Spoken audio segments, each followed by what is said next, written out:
You tie the final knot on the bandage. The golden retriever wags his tail and you can't help but smile. You hand Mrs. Higgins the leash. She thanks you for staying late, hands you a check, and leads the dog out into the rainy night. You lock the front door and you flip the sign to closed. It's been a long shift, 12 hours on your feet. A fist slams against the glass. You look up. A man stands at your door. He's soaked, shivering, wild-eyed. He isn't holding a leash. He's holding a friend. The friend is slumped over his shoulder, one arm dangling limp, the other pressing a red towel against his stomach. The towel is soaked through. You can see it dripping onto the sidewalk, mixing with the rain. You wave them away, and you point to the hospital down the street. It's only 4 blocks away. They have real doctors there. You're just a veterinarian. They have real equipment and real medicine. The man shakes his head. He pulls a pistol from his jacket, and he taps it against the glass.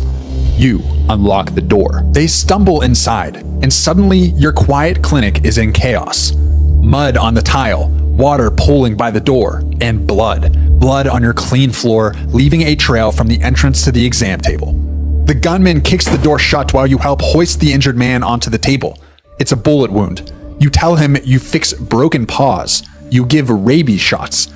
You remove ticks and trim tails and tell old ladies their cats need to lose weight. You don't do this. You've never done this. The gunman doesn't care. Fix him. That's all he says. But you understand everything those words mean. Fix him or join him. You look at the wound. Then you look at your cabinets. You don't have human medicine. You don't have the right tools. You don't have training for this. But you have to try. You grab a tranquilizer meant for horses.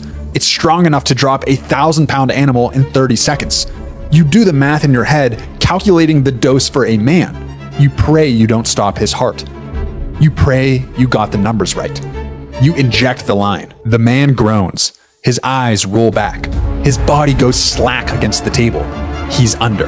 You have maybe 20 minutes before he starts to wake up.